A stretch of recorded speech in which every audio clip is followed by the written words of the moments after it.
Só vou pedir ao bispo que, antes de nós fazermos qualquer leitura bíblica, por favor, ore, pedindo que Deus venha falar aos nossos corações nessa noite. Nosso Deus, nosso bendito Pai, Senhor, louvado seja o teu santo nome, Jesus. na cruz do Calvário.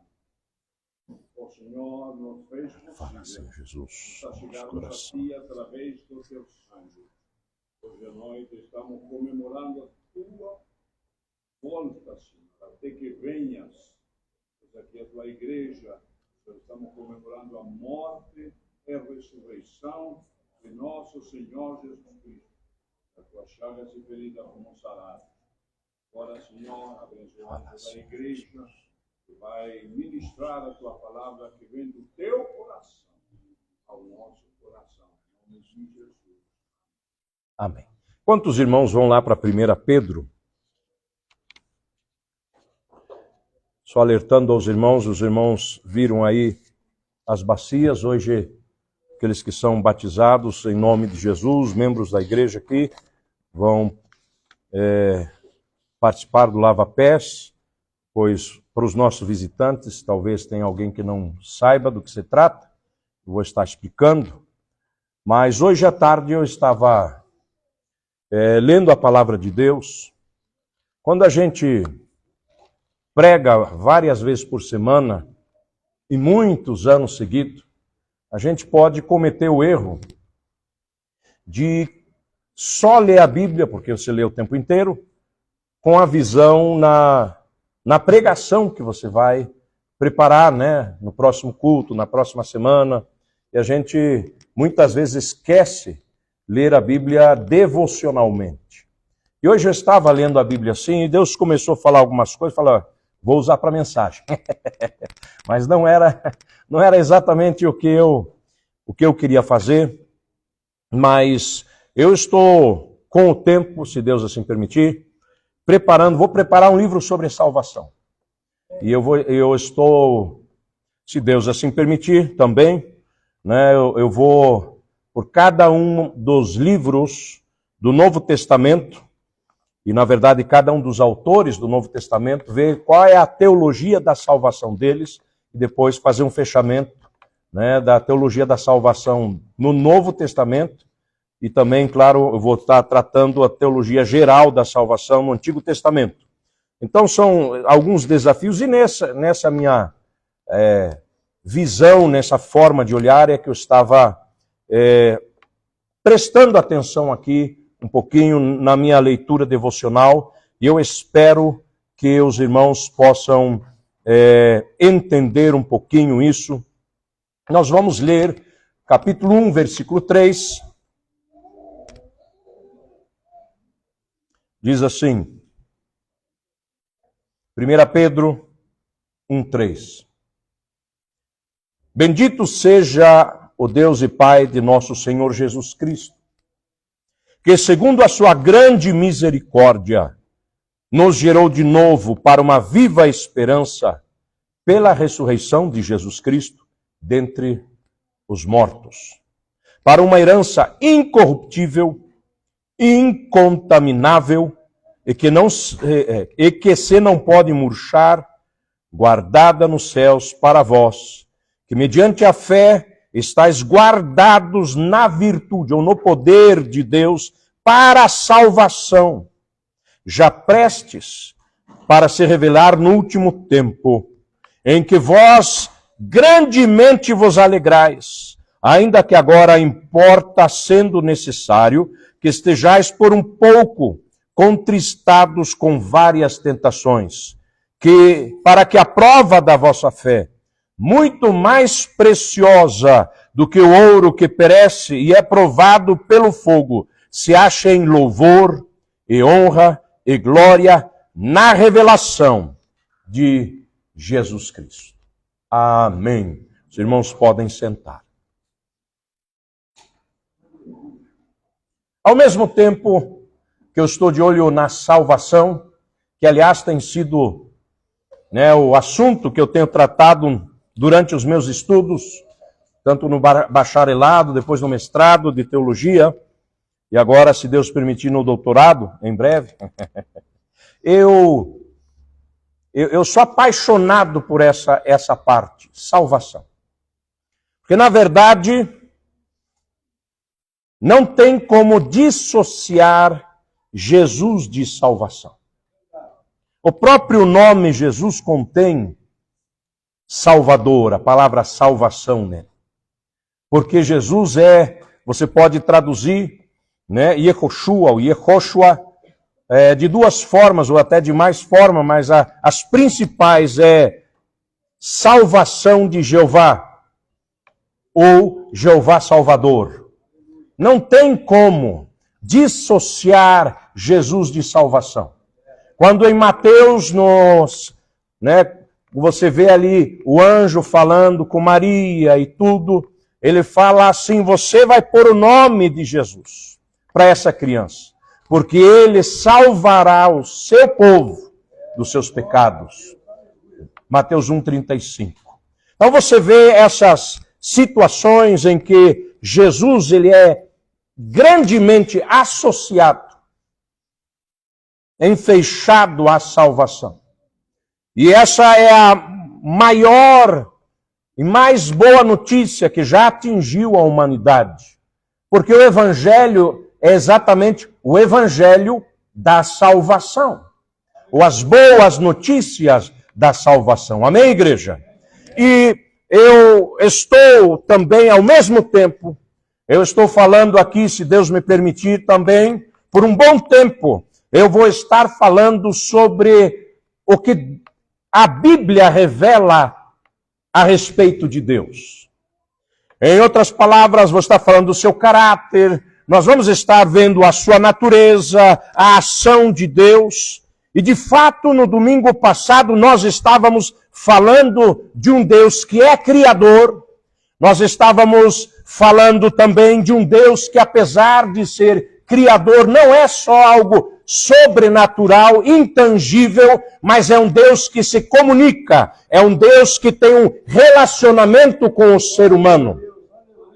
Não é só por inferência ou por tabela que a gente chega à conclusão que há um Deus, como o salmista no Salmo 19 fala: os céus manifestam a glória de Deus e o firmamento anuncia a obra das suas mãos. Dá para ver, o próprio apóstolo Paulo em Romanos 1 fala que as pessoas são inexcusáveis em relação a Deus, porque pela criação de Deus se chega à conclusão que existe um Deus. E é interessante que você tem uma estatística que exatamente isso acontece, que as pessoas, não estou falando pelo fato de serem ignorantes, podem até ser estudadas, mas as pessoas que moram no campo ou que têm contato com a natureza, muito mais deles creem em Deus. O índice de ateísmo entre essas pessoas é menor. Por quê? Porque eles veem a criação de Deus. Dá para chegar à conclusão, né, de que Deus existe. E eu estava então olhando aqui essas duas cartas de Pedro à igreja, cartas epístolas gerais, e estava vendo aqui algumas formas como Deus se revela nessas cartas. Primeira coisa, é afirmado, e eu não vou entrar em detalhes, mas que também mencionei na mensagem passada, a revelação através de Jesus. E é verdade, o caráter de Deus se conhece através de Jesus. Se você quer saber qual é o caráter de Deus, veja as ações, as palavras, as reações de Jesus aqui na terra. E você vai descobrir qual é o verdadeiro caráter de Deus. Você vai ver que João, que andou com Jesus, ele é o único em toda a história, talvez, tanto do Antigo Testamento e até outros grupos monoteístas, como, por exemplo, os muçulmanos. João, que andou com Jesus, ele fala assim: Deus é amor. Porque Jesus revelou quem Deus de fato é. Amém, igreja? A outra revelação que Pedro menciona aqui em 1 e 2 Pedro, porque são duas epístolas, né? Ele fala da revelação através das Escrituras Sagradas. E ele, inclusive, ele menciona a salvação que é revelada aos profetas. Diz assim em 1 Pedro 1,10, eu quero que você acompanhe, diz assim: da qual salvação inquiriram e trataram diligentemente os profetas, que profetizaram da graça que vos foi dada, indagando a que tempo, ou que ocasião de tempo, o Espírito de Cristo que estava neles indicava anteriormente, testificando os sofrimentos que a Cristo haviam de vir e a glória que se lhes havia de seguir. Então, aqui a gente vê um dos textos, por exemplo, em que se fala, né, exatamente que através a revelação através das Escrituras, mas também fala aqui que o Espírito, que é outro tipo de revelação, que se tem de Deus, como que se chega a Deus? Através da ação e da revelação do próprio Espírito de Deus. E esse é um dos motivos muito importantes que a gente tem que ter o Espírito Santo. Porque a Bíblia fala que só através do Espírito de Deus que se discerne de verdade as coisas espirituais.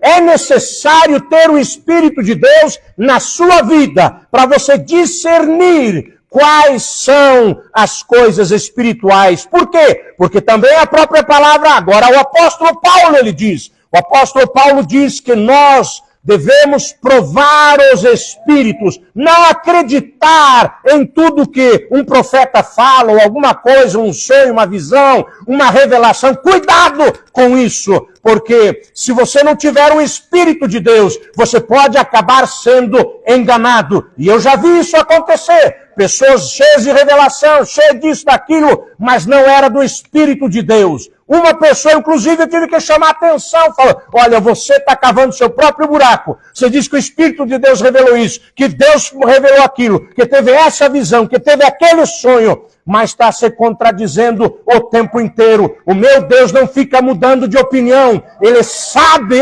o que ele fala e ele sabe já milênios antes de acontecer. Então a gente tem que poder provar os Espíritos. E para isso a gente tem que ter o Espírito Santo. Mas, dentro aqui das Escrituras, né, de Pedro, quando inspirado, ele fala do entendimento que a gente recebe pelo próprio Espírito Santo. E também uma coisa interessante, a experiência com Deus. Porque tem algo que quem anda com Deus, ele sabe, que é o seguinte: quando a gente começa a viver uma vida santa, quando a gente está debaixo da influência do Espírito de Deus, nós repentinamente começamos, eu não sei se você já teve isso, mas eu já vi várias pessoas falando disso, e aconteceu comigo várias vezes. Nós começamos a sentir o que o Espírito de Deus está sentindo. Nós chegamos num ambiente, sabemos se isso agrada a Deus ou não agrada, mesmo não tendo acontecido nada, mesmo ninguém tendo falado nada, mesmo não tendo visto nada de errado ainda. Muitas vezes o Espírito de Deus começa a testificar ao nosso coração. E a verdade é que o apóstolo Pedro, ele fala a esse respeito, que o Espírito de Deus nos capacita a viver uma vida santa, uma vida separada a Deus, uma vida como Deus se agrada que nós venhamos viver. Isso é uma vida santa. E também, outra coisa que nós também, meio que por instinto, o ser humano tem meio que por instinto isso, mesmo quem não conhece ainda Deus muito, através do juízo de Deus. O apóstolo Pedro fala aqui do juízo de Deus. E ele fala que nós não deveríamos estranhar a ardente prova que vem sobre nós, como se coisa estranha estivesse acontecendo. Por quê? Porque o juízo de Deus começa na casa de Deus. Deus vai julgar todo mundo. O perdido ele vai julgar pelas suas obras, pelos seus pecados, pelos seus atos, pelas suas falhas, pela rejeição a Deus. pelo lutar contra a vontade de Deus. O pecador não salvo vai ser julgado por essas coisas. Mas o salvo, ele também está sendo julgado. Você sabia disso? Mas o não salvo vai ser julgado naquele dia da ressurreição dos mortos. Na segunda ressurreição. Porém, o salvo está sendo julgado dia após dia. Nós estamos sendo julgados dia após dia, diz a palavra do Senhor, mas para recompensar. Uma das frases que eu poderia citar aqui, que Jesus fala a esse respeito, não Pedro, no pouco fostes fiel, no muito eu te porei. Entra no gozo do teu Senhor. Então, nós temos que ter essa noção dessas verdades que se encontram vinculadas à revelação de Deus. Agora, uma das revelações que eu gostaria muito que vocês tivessem em mente nessa noite, e é exatamente o motivo pelo qual temos essa mesa ali. Uma mesa tá ali cobrindo, né, por enquanto, o que está cobrindo ali? Está cobrindo pão asmo, pão sem fermento. Está cobrindo vinhos não fermentados, né? Hoje não vou entrar o porquê disso, mas representando o corpo de Jesus Cristo, o sangue de Jesus Cristo, que o corpo dele moído para nossa salvação, o sangue dele derramado para perdão dos nossos pecados. É isso que nós hoje, daqui a pouquinho, vamos estar participando do corpo e do sangue do Senhor Jesus. Por quê? Para que isso tudo aconteceu? Para a nossa salvação. E para que nós fazemos isso? Nós vemos, por exemplo, em 1 Coríntios, capítulo 11, em que o apóstolo Paulo ensina o que Jesus disse a respeito. Ele ensinou o seguinte, Jesus falou, fazei isto em memória de mim. Memória daquilo que Jesus Cristo fez na cruz do Calvário. Amém, igreja? A nossa salvação. E, na verdade, tem várias coisas a respeito da salvação que eu gostaria de começar a destacar aqui. Não tenho tanto tempo quanto eu gostaria. Um problema é que eu gosto muito de estudo da Bíblia, né? E a Bíblia fala o seguinte, em 1 Pedro 1,5, eu vou estar lendo. Deixa eu ver se está certinho aqui. Mediante a fé que estáis guardados na virtude de Deus, para a salvação já prestes a se revelar. E o versículo 4 fala dessa salvação que nós herdamos, uma herança incorruptível, incontaminável, e que não se pode murchar, guardada nos céus para vós. Esta salvação é uma herança. Interessante que herança, você vai ver que depende do seu pai. A herança que você tem não depende do teu esforço. A herança depende do esforço dos seus pais ou dos seus antepassados.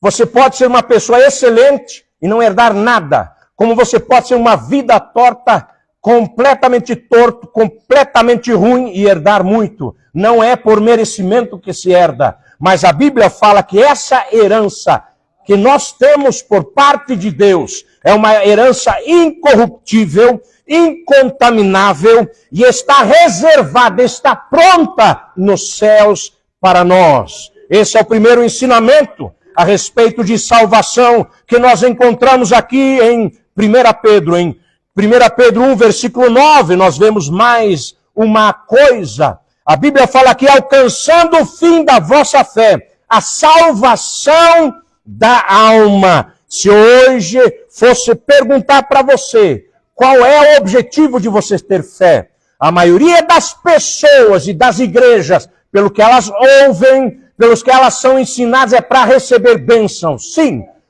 pode até ser bênção, um resultado da sua fé. Mas a Bíblia fala que o fim da nossa fé é a nossa salvação. O objetivo da nossa fé é sermos salvos. Se você recebe vantagens financeiras ou não, isso não interessa. O objetivo da tua salvação, aliás, da tua fé, é a tua salvação. Não adianta sair daqui curado, não adianta sair daqui com um carro novo, uma casa nova, com seja lá o que for, e perder a sua salvação. O objetivo da sua fé é salvação. Esse é o fim da sua fé. Também, quando nós olhamos, a gente vê outra coisa. A salvação foi profetizada. Aqui o apóstolo Paulo, ele menciona, aliás, Pedro menciona, e eu já li, da qual salvação inquiriram, e trataram diligentemente os profetas que profetizaram da graça, favor não merecido, que vos foi dado. Indagando a que tempo, ou que ocasião de tempo o Espírito de Cristo que estava neles indicava anteriormente, testificando sofrimentos, que a Cristo haviam de vir e a glória que se lhes havia de seguir. Isso é o versículo 10 e 11 que eu li para vocês. E o 12 fala uma coisa importante, o capítulo 1. Falando desses profetas, aos quais foi revelado que não para si mesmos, mas para nós eles ministravam essas coisas. Em outras palavras, ao receberem essas revelações, eles sabiam que não era para o tempo deles. Mas eles queriam saber exatamente como que ia funcionar esse negócio, como que era, mas eles sabiam que é para uma geração futura isso.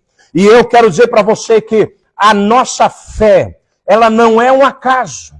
Ela foi sendo preparada desde o jardim do Éden, quando houve o pecado e Deus teve que tirar o homem do jardim do Éden. Em Gênesis 3,15, vemos a primeira profecia. Lá fala que a semente ou o descendente da mulher iria pisar na cabeça da serpente. Já lá se fala isso. E quando nós olhamos essa situação, quando nós vemos já do começo da Bíblia, e você vai vendo lá Gênesis 12, Deus já fala, através de Abraão, fala: Abraão, através de você e da tua descendência, todas as famílias da terra serão abençoadas. Você vai ver lá Gênesis 12, versículos 1 e 2, e você pode ir seguindo para frente. De repente se mostra a revelação de que o Messias, o Cristo, o Filho de Deus, ele haveria de sofrer pelos nossos pecados. Ele pagaria o preço. A Bíblia diz, pelas suas pisaduras, nós fomos sarados. E o castigo que nos traz a paz estava sobre ele. E a gente poderia falar do local de nascimento profetizado. Nós poderíamos falar da morte dele, profetizado. Ressurreição dele, profetizado. Nós poderíamos falar de muitas coisas que esses homens de Deus, alguns milhares de anos antes, estavam preparando para que quando chegasse alguém que pudesse ou que fosse tudo isso aqui, as pessoas pudessem reconhecer: aí está o Salvador. Uma das profecias, inclusive várias profecias profetizam a respeito de que ele é o próprio Deus. É verdade. Glória a Deus. Isaías fala a esse respeito algumas vezes. Então, a salvação, a gente vê que é um agir de Deus profetizado que haveria de acontecer, mas não somente isso. Aqui em 1 Pedro 2, versículos 2 e 3, diz assim: desejai afetuosamente, como meninos novamente nascidos, o leite racional, não falsificado, para que por ele vades crescendo. Se é que já provastes que o Senhor é benigno. E chegando-vos para ele a pedra viva, reprovada na verdade pelos homens, mas para com Deus eleita e preciosa. E aí vai falando. Na verdade, aqui a gente vê que a salvação, ela é uma experiência de crescimento. Nós devemos desejar. Hoje, aqui o pastor Luciano falou que a gente tem um limite, que a gente luta para chegar até lá e parece que de lá para frente a gente certas coisas não consegue, mas nós dependemos de Deus. Nós estamos falando: Jesus, eis-me aqui, usa-me a mim, transforma a minha vida, faça de mim aquilo que o Senhor quiser, usa-me, Senhor, na minha geração. E Deus, ele vai trabalhando. A salvação é um processo de crescimento. A Bíblia fala de dois tipos de salvação, na verdade. A salvação posicional, que é aquela que a gente, ao olhar, diz assim, somos salvos. Aqui já somos salvos. Eu posso falar aqui e garantir para vocês que a grande maioria das pessoas que aqui está já é salva.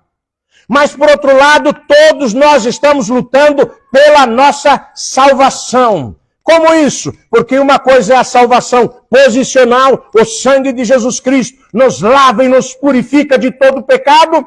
Por outro lado, é aquela salvação que, por exemplo, Hebreus 12 fala, versículo 14, fala o seguinte, seguir a paz e a santificação.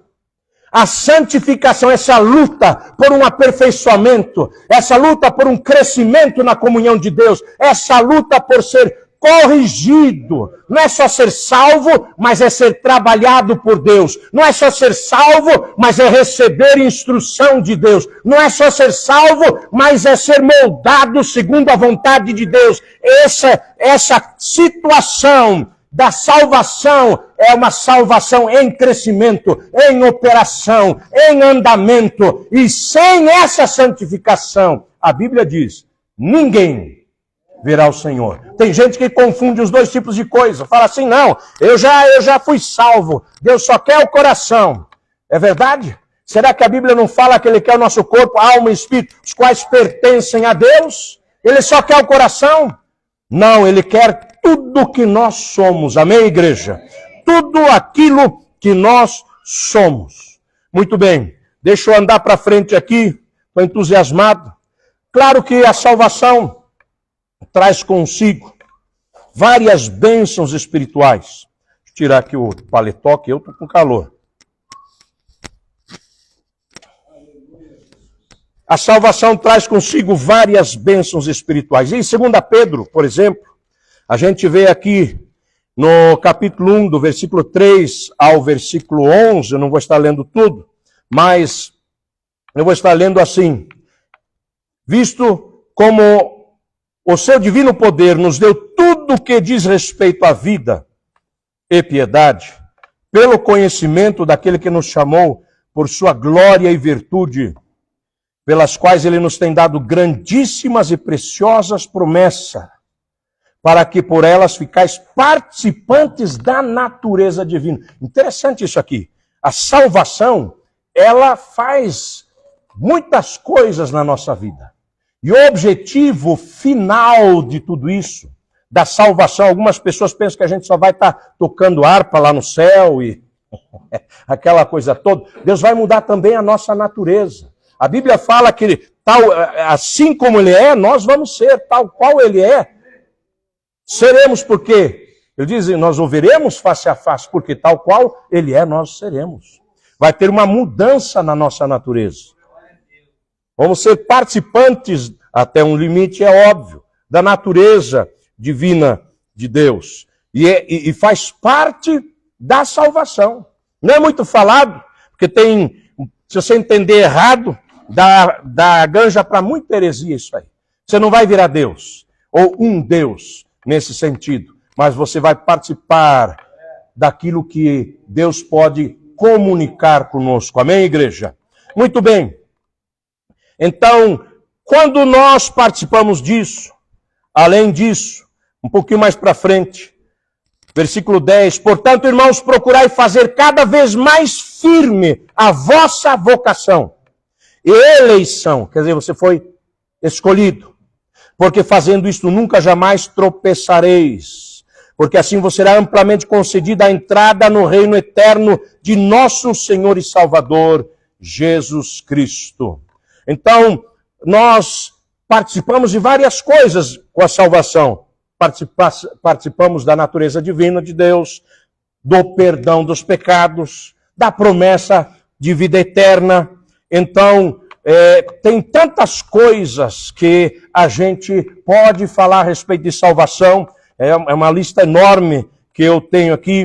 Agora, eu quero também dizer, aqui em 2 Pedro 3,9, tem um versículo que fala algo maravilhoso. Diz assim: o Senhor não retarda a sua promessa, ainda que alguns a tenham por tardia, mas é longânimo convosco, para convosco, não querendo que alguns se percam, senão que todos venham a arrepender-se. Na verdade, a salvação não é só um ato único de misericórdia. Não foi só lá na cruz, não. Não foi só lá na cruz que ocorreu o ato de salvação. Acabamos de ler que devemos, afirmar a nossa salvação, correr atrás da nossa salvação, trabalhar para sermos salvos, para nos santificar. E aqui fala que Deus, Ele muitas vezes, Ele retarda até certas coisas que Ele falou na sua palavra. Para quê? Para que todos venham ser salvos. E aí eu venho dizer para todos os que estão aqui, se você ainda não é salvo, o Senhor Jesus não voltou ainda. Há oportunidade para você. Há oportunidade para você. A graça de Deus ainda está aí. As portas da salvação estão abertas. Para que aquele que precisa de salvação receba a salvação. Agora, uma coisa que eu quero falar aqui é algo que toca a nossa igreja, que nós damos mais ênfase para esse assunto do que a maioria das igrejas evangélicas. E eu gostaria muito que você que está nos assistindo, e você que está prestando atenção nessa mensagem aqui dentro, redobrasse a sua atenção nessa noite. Tenha um pouquinho de paciência com o seu pastor. Salvação. O relacionamento com Deus, a salvação, sempre é fruto de uma aliança. Por exemplo, quando o apóstolo Paulo ele fala em Efésios capítulo 5 a respeito do marido e da mulher e compara Cristo com sua igreja. Porque o marido e a mulher são símbolo da igreja. Marido e mulher, o casamento não é uma aliança? É. Quando você olha no Antigo Testamento, quando Deus fala com Abraão e fala: olha, eu vou abençoar você, a sua descendência. Quem te abençoar vai ser abençoado. Quem te amaldiçoar vai ser amaldiçoado. Mas como que tudo isso é possível? Porque Deus fez uma aliança com Abraão. Não tem como, e é muito importante que vocês entendam isso, não tem como ser de Deus sem que haja uma aliança. Usando essa linguagem, que é mais comum para a gente, não tem como ser marido e mulher sem que haja um contrato, um pacto. Não tem como eu chegar, jovem, solteiro, pegar a menina só porque eu gostei, a partir de agora você é minha mulher. Vem aqui, mulher. Tem que pelo menos haver concordância. Não tem como eu chegar no melhor local de trabalho que eu conheço, falar: a partir de agora, senhor patrão, sou seu funcionário. Tem que haver concordância, um pacto, uma aliança, ou como nós faríamos hoje, um contrato. Não dá para simplesmente o ser humano cheio de pecado chegar e falar assim: a partir de agora, Deus, o Senhor cuida de mim. A partir de agora, os meus problemas são teus problemas. A partir de agora, as minhas dificuldades são suas dificuldades. A partir de agora, o que eu quero, o Senhor também tem que querer. Não funciona assim.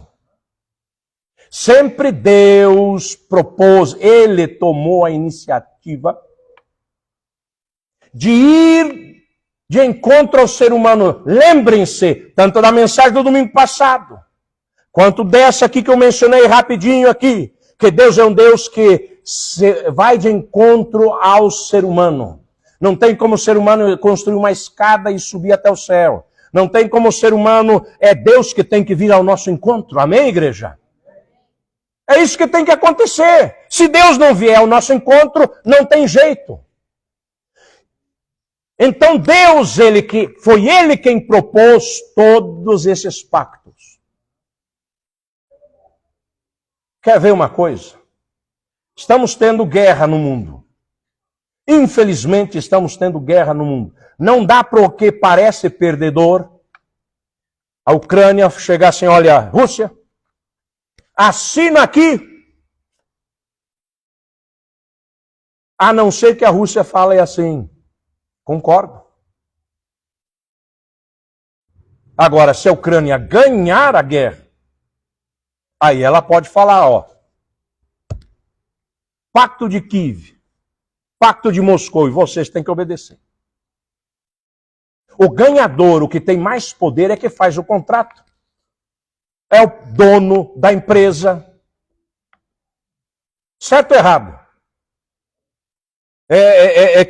Quem vai, você vai receber um serviço, né? Vai receber um serviço, você tem que concordar com o contrato. Tudo quanto que é programa que você vai fazer, vai baixar da internet, você que tem que, concorda ou não concorda? Você que tem gente que não lê, né? Mas você que tem que concordar. Por isso que eu estou falando, irmãos, chegar a Deus, Deus sempre foi um Deus de aliança, de contrato, de pacto. Mas quem dita as regras é Ele.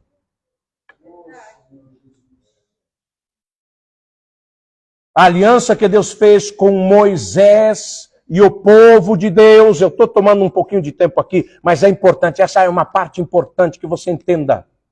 A aliança que Deus fez com Moisés e o povo de Israel no monte, era mais ou menos assim, vou fazer um resumo.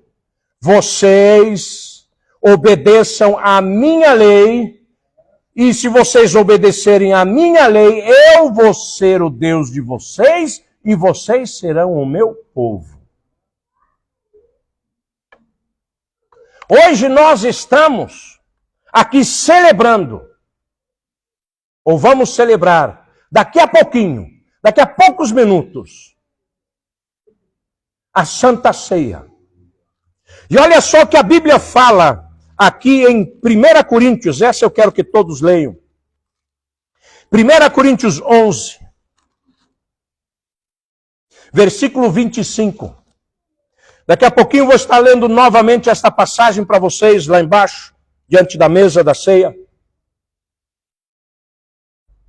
Enquanto os irmãos estão procurando aqui na Bíblia, 1 Coríntios 11, 25, vou pedir aos irmãos que estão na internet aqui, que compartilhem, para que mais pessoas possam ver. Deus é um Deus de pacto. E até o Novo Testamento, a própria palavra fala testamento. Até o Novo Testamento, o Novo Pacto, a Nova Aliança é uma aliança. Você note, só a Bíblia, ela está dividida em duas grandes porções. O Antigo Testamento e o Novo Testamento. É ou não é assim? A Antiga Aliança e a Nova Aliança. O Antigo Contrato e o Novo Contrato. E aqui nós vemos em 1 Coríntios 11, versículo 25, o apóstolo Paulo relatando o que aconteceu naquela noite antes de Jesus ser crucificado, em que ele estava participando da última ceia. Diz assim, semelhantemente também, depois de cear, tomou o cálice dizendo, este cálice é o Novo Testamento no meu sangue. Fazei isto todas as vezes que beberdes em memória de mim. Vou ler novamente o que interessa. Este cálice, falando do sangue que estava ali, é o Novo Testamento no meu sangue. Para que você possa participar dessa salvação. Atenção, vai contra a teologia de muitas igrejas. vai contra a teologia de muitas pessoas, vai contra o entendimento religioso, a tradição religiosa de muitas pessoas. Por isso, preste atenção no que o seu pastor vai estar lhe ensinando aqui, para que você possa ensinar. Novo Testamento no meu sangue. O Novo Testamento, e é redundante, mas o Novo Testamento é um Novo Testamento. E se você não participar deste Novo Testamento no sangue de Jesus, você não faz parte do Novo Testamento. É redundante. Mas é muito importante você entender. Se você não participa do Novo Testamento, você não tem direito às bênçãos do Novo Testamento. Aqui Jesus estava falando do seu sangue. Nós sabemos o que está vinculado à morte, sepultamento e ressurreição de Jesus, a nossa salvação.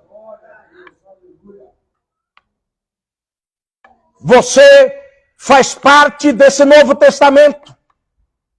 Eu estava falando aqui da salvação, de algumas coisas gloriosas que a Bíblia fala a respeito de salvação, um pouco do que a Bíblia fala, um pouco do que Pedro escreveu a respeito de salvação. E a gente se alegra, e a gente se regozija com aquilo que Deus fez por nós. Mas eu quero que nessa noite você entenda, para poder fazer parte disso que a Bíblia fala aqui a respeito de salvação, você tem que fazer parte desse testamento no sangue de Jesus. Nós, quando estamos celebrando a ceia, nós nos voltamos para a cruz do Calvário, para aquilo que aconteceu na cruz do Calvário. Agora, como eu estou ensinando a respeito do que Pedro ensinou, eu gostaria muito que você fosse para 1 Pedro capítulo 3, versículo 21. Eu vou entrar aqui nesses detalhes só mais alguns minutos antes de encerrar aqui. E a Bíblia fala assim, porque o apóstolo Pedro, eu vou ler o versículo 20 também. 1 Pedro 3, 20. Os quais em outro tempo foram rebeldes, quando a longanimidade de Deus esperava nos dias de Noé, enquanto se preparava a arca, na qual poucas, isto é, 8 almas, se salvaram pela água. Então aqui Pedro está falando, pessoas foram salvas pela água. A família de Noé foi salva pela água do dilúvio, certo? Que também, como uma verdadeira figura, vos salva. Essa é uma figura que vos salva. Qual é a próxima palavra que diz ali? Batismo. Não do despojamento da imundícia da carne, quer dizer, batismo. O que a palavra batismo, no grego, baptismo, significa? Submersão, mergulhar. Ser mergulhado, ser submerso. Tá? Batismo vos salva. Não do despojamento da imundícia da carne, mas da indagação de uma boa consciência para com Deus pela ressurreição de Jesus Cristo. Muito bem. Ele vincula aqui agora o batismo, que salva, com a ressurreição de Jesus Cristo. Agora, o que acontece no batismo? O que acontece no batismo? Tem algumas coisas que a Bíblia fala a esse respeito. E a primeira passagem que eu quero citar nessa noite se encontra em Atos 2,38, passagem mega conhecida para nós, mas eu quero ler novamente Atos 2,38. E você vai começar a entender o que o seu pastor está querendo dizer. Em Atos 2,38, nós lemos o seguinte, disse-lhes Pedro, arrependei-vos, e cada um de vós seja batizado em nome de Jesus Cristo. Vou repetir, em nome de Jesus Cristo, para perdão dos pecados.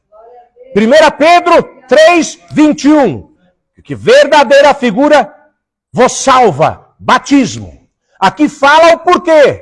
Porque o batismo em nome de Jesus Cristo é para perdão dos pecados. Vou repetir novamente. O batismo em nome de Jesus é para perdão dos pecados. Vamos agora para mais uma passagem da palavra de Deus. Nós vamos ler agora em Atos também, capítulo 22, versículo 16. Acompanhe, abra sua Bíblia, veja se está escrito lá. Diz assim, o apóstolo Paulo aqui está relatando quando ele se converteu. E como que foi essa conversão? E ele diz agora as palavras de Ananias, quando ele creu, quando ele recebeu a oração de Ananias e os olhos dele foram novamente abertos porque ele estava cego. E olha só agora o que Ananias fala para Saulo de Tarso aqui. E agora, Atos 22, 16. E agora, por que te detens? Levanta-te e batiza-te e lava os teus pecados. Batismo e pecado estão vinculados, claro, não da forma que a maioria das pessoas poderia entender, mas estão vinculados na Bíblia.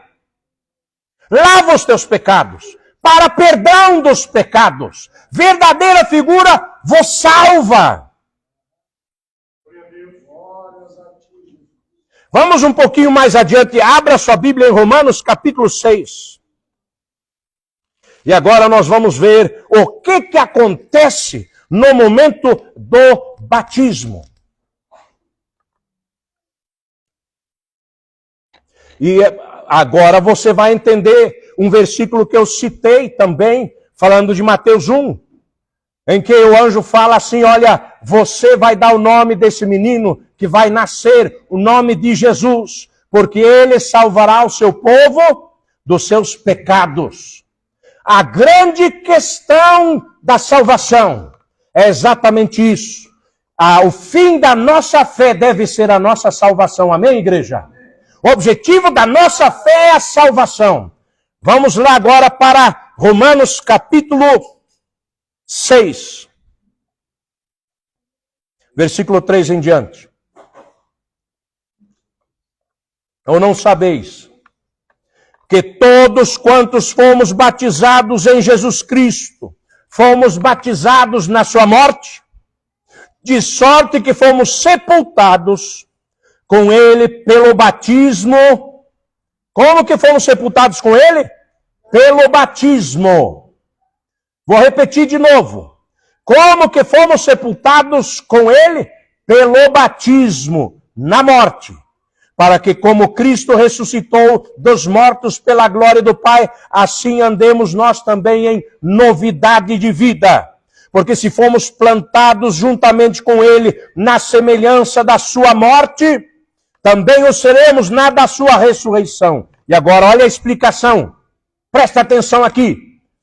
Versículo 6. Sabendo isto, que o nosso velho homem foi com ele crucificado, para que o corpo do pecado seja desfeito, a fim de que não sirvamos mais ao pecado, porque aquele que está morto está justificado do pecado. Ora, se já morremos com Cristo, cremos que também com ele viveremos. Olha só a revisão rápida aqui do que já lemos. Atos 2:38. Batismo em nome de Jesus para perdão dos pecados. Amém? Amém. Atos 22. Por que te detens? Vai lá, batiza-te e lava os teus pecados, invocando o nome do Senhor. Quem é o Senhor? É Jesus. Terceiro, verdadeira figura agora vos salva. 1 Pedro 3:21. Batismo e salvação estão vinculados.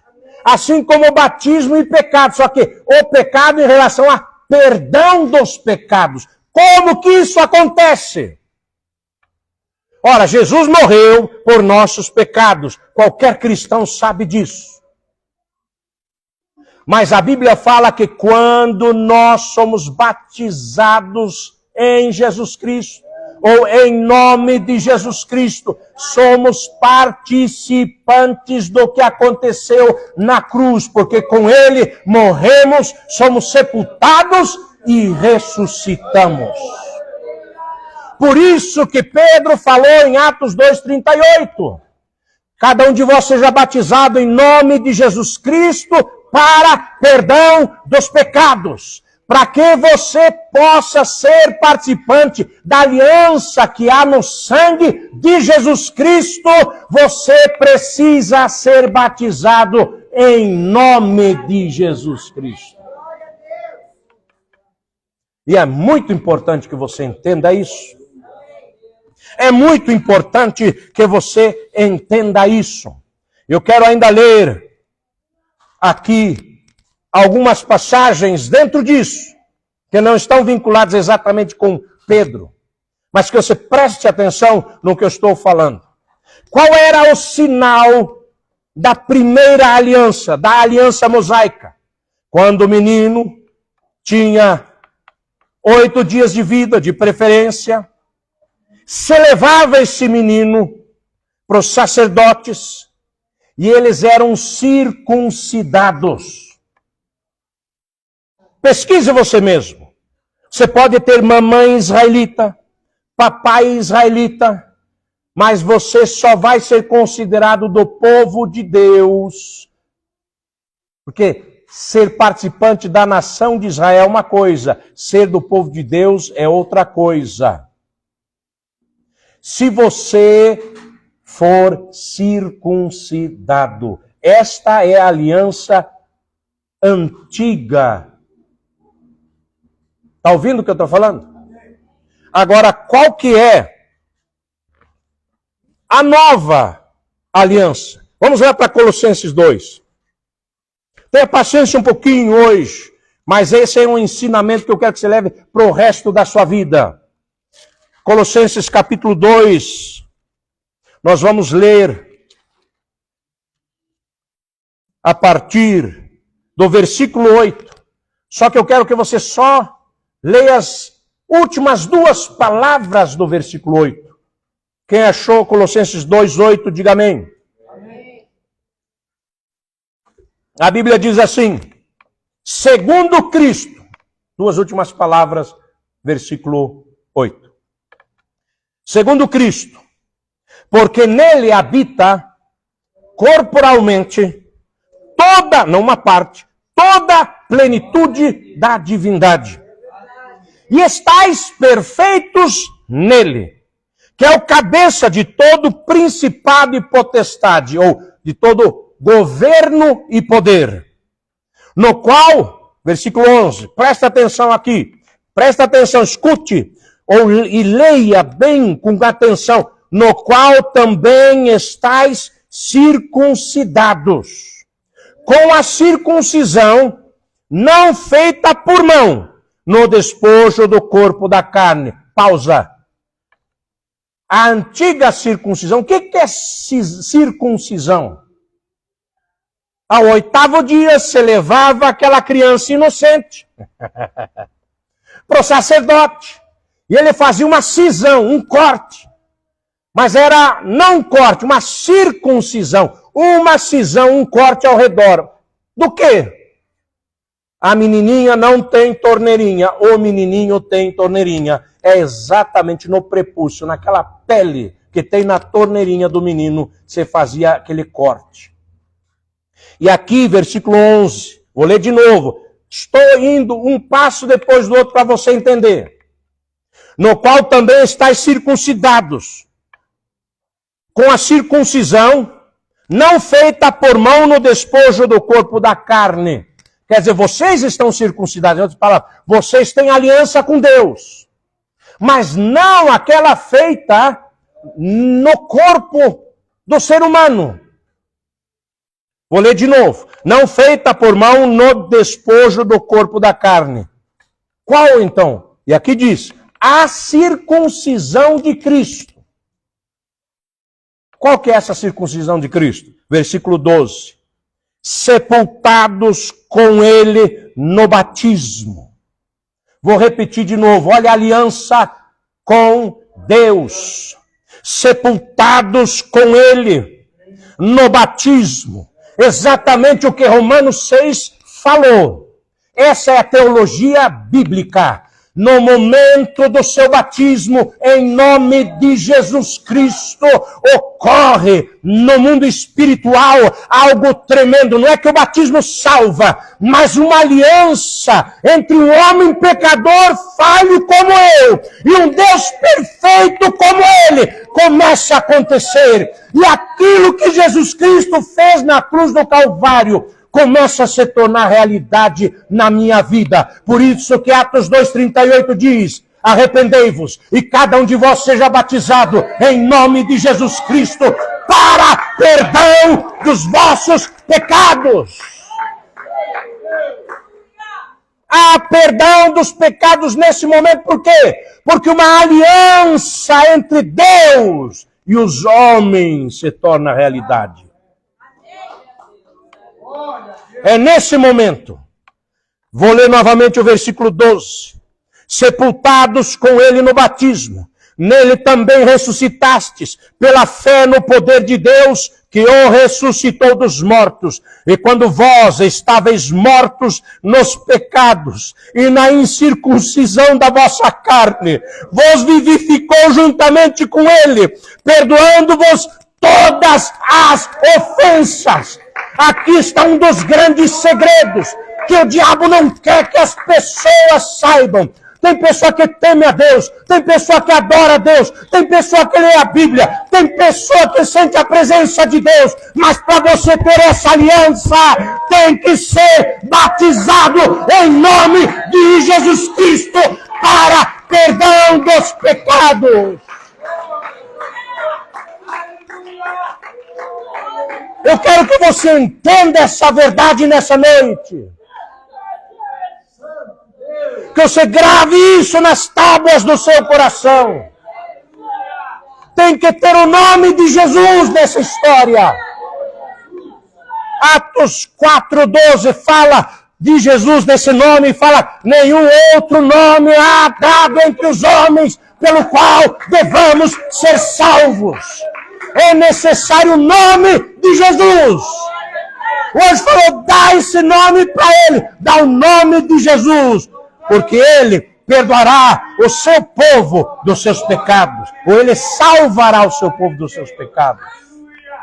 Eu quero que vocês entendam essa verdade. Não é tudo a mesma coisa, não. É segundo o que Deus estabeleceu. Muito importante isso. Muito importante isso. Tem que ter o nome. Tem que ter o nome de Jesus. Para que nós possamos ser salvos. Louvado seja o nome do Senhor Jesus.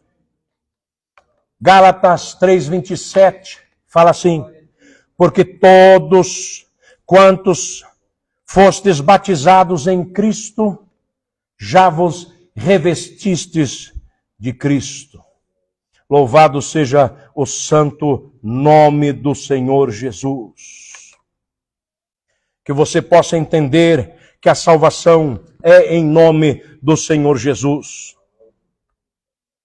Romanos 10:9 fala assim, e fala do batismo. Quem estuda teologia sabe que está falando do batismo aqui. Se com a tua boca confessares a Jesus como Senhor, e no teu coração creres que Deus o ressuscitou dentre os mortos, serás salvo. Filipenses 2, versículos 9 a 11. Pelo que também Deus o exaltou soberanamente e lhe deu um nome que é sobre todo o nome, para que ao nome de Jesus se dobre todo joelho que estão nos céus e na terra e debaixo da terra, e toda língua confesse que Jesus Cristo é o Senhor. Esse nome tem poder. É nesse nome que, impondo as mãos sobre os enfermos, eles são curados. É nesse nome que, quando nós expulsamos demônios, os demônios obedecem. E é nesse nome que nós somos salvos. Há necessidade de uma aliança, não só de religião. E encerrando, eu não sabia que ia ser tão comprido, irmãos, os irmãos me perdoem, mas eu acho essa é muito importante o que eu estou passando nessa noite. Abra sua Bíblia em Atos, capítulo 10. Atos, capítulo 10 e 11, eu não vou estar lendo os dois porque é muito comprido, mas contam a mesma história de dois pontos de vista. Atos, capítulo 10, conta do ponto de vista de um homem chamado Cornélio. E Atos capítulo 11 conta do ponto de vista do nosso amigo, apóstolo Pedro, do qual estamos tratando hoje. E aqui em Atos capítulo 10, vou estar lendo para vocês. Olha, não é religião que salva, não é devoção quem salva, não é ser bom que salva. Atenção! Vamos ver essa história aqui. Aqui está um homem que eu gostaria que todos da igreja tivessem esse caráter. Eu gostaria de ser igual a esse homem. Mas ele não era salvo, e vou provar para vocês. E havia em Cesareia, é o nome da cidade, um varão por nome Cornélio, centurião da corte chamada italiana. Olha só as características deste homem. Piedoso e temente a Deus, com toda a sua casa, o qual fazia muitas esmolas ao povo, e de contínuo orava a Deus. Este, quase a hora 9 do dia, viu claramente numa visão um anjo de Deus que se dirigia para ele e dizia: Cornélio. Este, fixando os olhos nele, muito atemorizado, disse: que é, Senhor? E o anjo lhe disse: as tuas orações e as tuas esmolas têm subido para a memória diante de Deus. Olha as características desse homem aqui: piedoso, temente a Deus, com sua casa, fazia muitas esmolas ao povo e de contínuo orava a Deus. E aí o anjo chega e fala com ele: as tuas orações e as tuas esmolas têm subido para a memória diante de Deus. Versículo 5. Agora, pois, envia homens à cidade de Jope e manda chamar a Simão, que tem por sobrenome Pedro. Este está com certo Simão curtidor, que tem a sua casa junto do mar. Ele, e eu quero que vocês leiam aqui junto comigo, ele te dirá o que deves fazer. Tem uma coisa, Cornélio, que você precisa fazer. A história continua. E Cornélio manda para casa do Simão Curtidor chamar o apóstolo Pedro.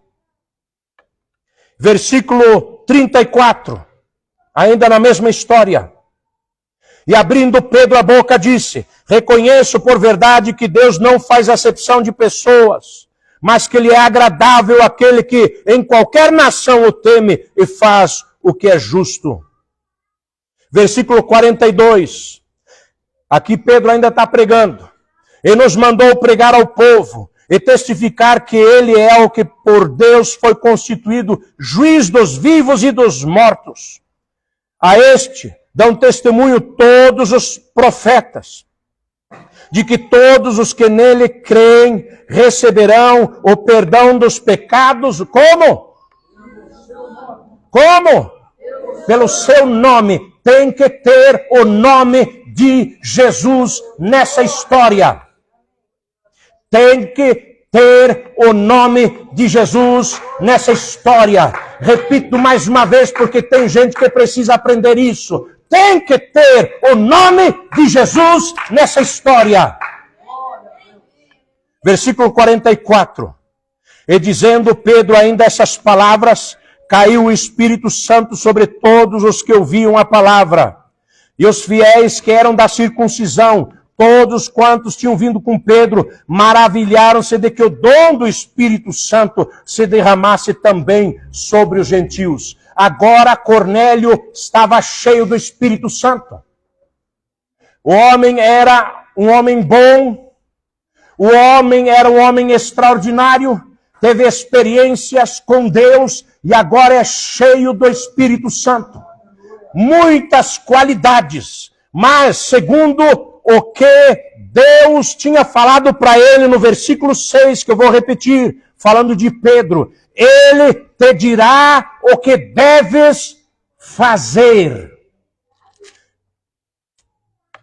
E aí, versículo 46, porque os ouviam falar em línguas e magnificar a Deus. Respondeu então Pedro, pode alguém porventura recusar a água para que não sejam batizados esses que também receberam como nós o Espírito Santo? E mandou que fossem batizados em nome do Senhor. Tem algumas Bíblias que vai até falar qual é o nome do Senhor. Diz, em nome de Jesus. Ou outras, dependendo da tradução, em nome de Jesus Cristo. Por quê? Porque a questão toda é uma questão do nome que salva. Da aliança. Muito bem. Capítulo 11 continua. Capítulo 11 continua porque o apóstolo Pedro volta. Os judeus ficaram horrorizados que ele entrou na casa de um gentio, de um não-judeu.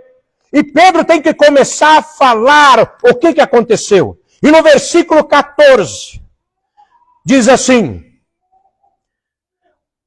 o apóstolo Pedro falando, o qual te dirá palavras, com que te salves tu e toda a tua casa. Havia palavras que Cornélio precisava ouvir, que era a pregação do Evangelho. E havia uma coisa que Cornélio precisava fazer, que era ser batizado em nome de Jesus Cristo para ser salvo. Esse homem era tão bom, tão extraordinário, que Deus tomou uma atitude e foi em direção desse homem para que ele pudesse ser salvo, porque apesar da excelência dele, ele não era salvo. Porque disse assim, que te dirá palavras para que te salves, tu e a tua casa. Religiosidade não salva. Ser excelente não salva. Você precisa da aliança. Hoje aqui, quando estiver lendo 1 Coríntios 11, versículo 25, quando estiver mais uma vez, daqui a poucos segundos, minutos, está lendo esta passagem, e eu chegar no versículo aqui, semelhantemente também depois de cear, tomou o cálice dizendo, este cálice é o Novo Testamento no meu sangue. Você vai ter entendimento melhor. E se você ainda não foi batizado em nome de Jesus para perdão dos pecados, temos um tanque de batismo aqui. E você pode ser batizado em nome de Jesus Cristo para perdão dos pecados. Você vai ver que aonde a igreja foi, ela batizava em nome de Jesus Cristo. Jesus tinha chegado na casa de um homem chamado Nicodemos, São João 3, e falou para esse homem, em verdade te digo, que se você não nascer de novo, você não pode ver o reino de Deus. Mais para frente ele fala, se você não nascer de novo, você não pode entrar no reino de Deus. E ele fala, como assim? Eu vou nascer de novo, vou entrar dentro da barriga da minha mãe, um homem velho como eu, entrar dentro da barriga da minha mãe de novo? Jesus falou, não, você precisa nascer da água, que é o batismo em nome de Jesus Cristo. Você precisa nascer do Espírito, que é o batismo com o Espírito Santo. E aonde a igreja foi, em Atos 2, você vai ver ali, batismo em nome de Jesus Cristo. Em Atos 8, quando a igreja saiu de Jerusalém e chegou em Samaria, você vai ver que as pessoas lá foram batizadas em nome do Senhor Jesus Cristo. Quando o primeiro gentio, que foi Cornélio, ouviu o Evangelho, ele foi batizado em nome de Jesus Cristo. Muitos anos depois, Dá lá em Éfeso, quando o apóstolo Paulo está pregando o evangelho, ele batiza alguns discípulos, pessoas que sabiam a coisa mais ou menos. Ele batiza lá em Atos capítulo 19, as pessoas em nome de Jesus Cristo. Quando o apóstolo Paulo escreve ali em 1 Coríntios, para a igreja de Corinto, ele fala, por acaso vocês foram, porque a igreja estava dividida, eu sou de Apolo, eu sou de Cefas, eu sou de Paulo, eu sou de Jesus. Ele argumenta, por acaso algum de vocês foi Paulo que morreu na cruz? Vocês foram salvos por Paulo? Vocês foram batizados em nome de Paulo? Qual é o argumento dele? Ele estava falando que quem morreu na cruz foi Jesus. Vocês foram batizados em nome de Jesus. A igreja primitiva obedecia a ordem de Jesus. E eles foram batizados em nome de Jesus. Então, meus queridos irmãos, você precisa da aliança. Você tem que ter essa aliança. Eu posso entrar mais profundo com você na Bíblia, porque não é só isso. Tem muita coisa a respeito da salvação. Por isso que eu sou fascinado pelo tema salvação. Eu sou fascinado pelo tema salvação. Eu amo esse tema. Você está com dúvida, você está com uma situação assim, vem conversar comigo. A gente conversa, abre a Bíblia juntos e eu posso destrinchar essa verdade para você. Quero dizer para você que Jesus morreu na cruz do Calvário para a nossa salvação. E para que você possa participar dessa salvação, você precisa participar da morte de Jesus Cristo. Sua mãe cozinhou, quem sabe nesse domingo, aquela comida deliciosa que só a mamãe sabe fazer. Você pode ter cheirado, você pode saber a fórmula da comida, mas se você não participar dessa comida, você não mata a sua fome. Você pode saber tudo a respeito de Jesus. Se você não participar da salvação, você não está salvo. Você precisa do nome de Jesus na sua vida. Vamos ficar em pé. Senhor Jesus, meu Deus e meu Pai, nesta noite, Senhor, depois de eu ter pregado tanto tempo, uma mensagem tão comprida, Senhor, eu pensei que ia ser mais curta, mas eu venho pedir que a Tua palavra, que é a verdade, venha a ser guardada em nossos corações, venha fazer o efeito na nossa vida que precisa ser feito, para honra e glória do Teu santo nome, para honra e glória do Teu santo nome, para honra e glória do Teu santo nome, Senhor Jesus. Revela a Tua verdade, revela a Tua vontade, que se há algo, Senhor, que eu falei que não é conforme aquilo que o Senhor ensina, o que é a verdade, que seja esquecido, que caia, Senhor meu Deus, da nossa memória, mas que a Tua verdade fique lá escrita nas tábuas do nosso coração. Senhor, eu quero Te agradecer, porque o Senhor morreu na cruz do Calvário, e mesmo nós não sendo nada, estendeu o Teu braço de misericórdia e quer fazer uma aliança conosco, aliança para a salvação. Muito obrigado, ó Pai Celestial, pelo Teu grande amor e misericórdia nesta noite. Amém, Jesus. Amém, Jesus. Aleluia. Uma salva de palmas para o Senhor Jesus. Pode sentar, igreja. Se você gostou desse estudo, eu peço que você compartilhe. Tá? Nós vamos agora desligar aqui. Pode sentar, igreja. Nós vamos desligar agora aqui a live para que a gente possa ter mais intimidade aqui na ceia. Deus abençoe.